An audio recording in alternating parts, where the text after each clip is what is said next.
Good afternoon, everyone. Again, this is a follow-up to my BWoody upper adjustable control arms on my 2021 Dodge Durango RT Tow and Go. So there's my beautiful iBox springs,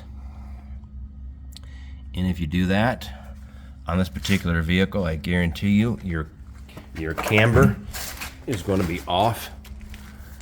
So your wheel is going to be, like, the top part is going to be tilted inward.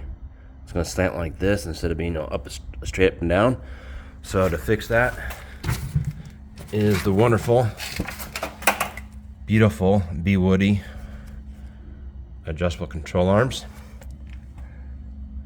2 bolts back there, and then 1 right there. Now, 3 bolts, pretty simple, but you gotta make sure you follow instructions.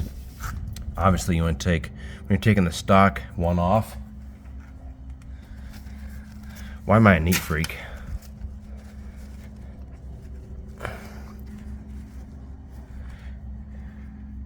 When you're taking the stock ones off, loosen this bolt up first. You can pop this up, take those 2 out in the back, and it drops right down. And of course you want to, actually this isn't the finished product. I gotta still put some zip ties for the line right there.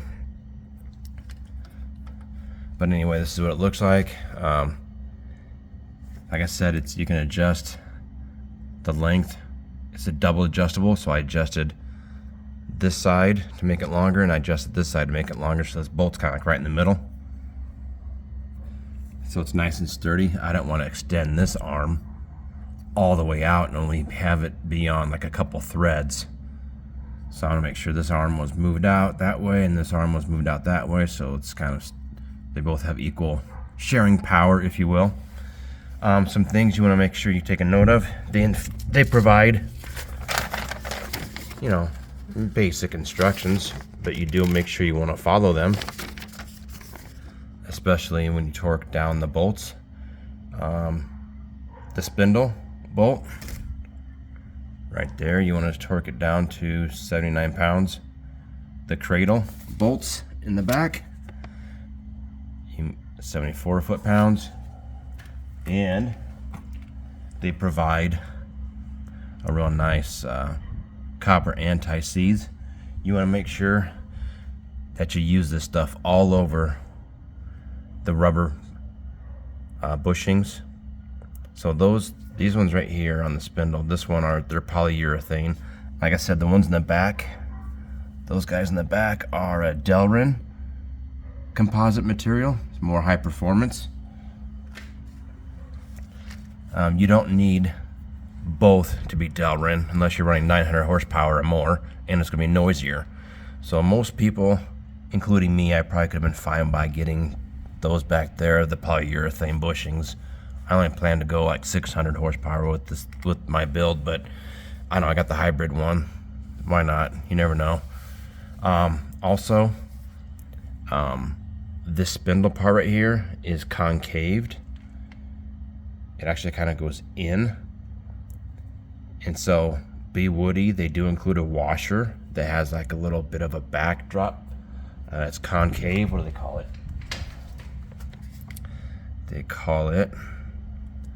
call it the conical washer into the countersunk side of the spindle. So make sure you put that little washer on this side right there, because that countersink kind of fills in and goes into that little indentation in there and holds it real nice and sturdy in there. So that washer, the copper zinc anti-seize liberally all over the bushings. Oh, and they got to install they include grease zerks, which is going to suck. You have, like, every once in a while you're going to have to make sure that you get those grease zerks and and grease them up good. Not too good. On the driver's side, I put too much grease in, and the rubber bushing started ballooning. It started ballooning out. So I had to take the Zerk off, let some grease out, loosen the bolt, make sure the rubber went back to its normal shape, and then retighten the bolt again. So make sure you don't put too much grease in there. And the grease you want to use on those Zerks to fill this up, they recommend Mobil 1 marine grade, so it's not bothered by water and other stuff like that. So anyway, I'm not going to do an install video like I said in the last video, because it's pretty dang straightforward. 1 bolt there, 2 bolts in the back, and follow what I said and follow the instructions that they include, and you'll be good to go. I'm going to not drive this a whole lot because I don't trust how much camber I put on these. I know when I put it on, the one thing you can do is take these adjustable control arms and put it right next to, you line it up. So what I did, you just lay it, the new ones, on top of this one in the same layout, and you put a bolt through the new one into this one and line them up. And I knew I had, was it too much camber or not enough camber?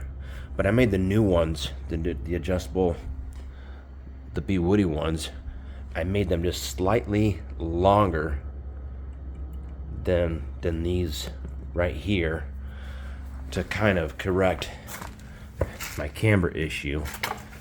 But I'm pretty sure I'm not going to be dead on, so I need to go to an alignment shop, so I'm not going to drive it too much. But that is it, guys. Again, thanks for watching. If you found value in this, please like and subscribe. Leave me any questions in the comments, and we'll catch you in the next one. See you guys.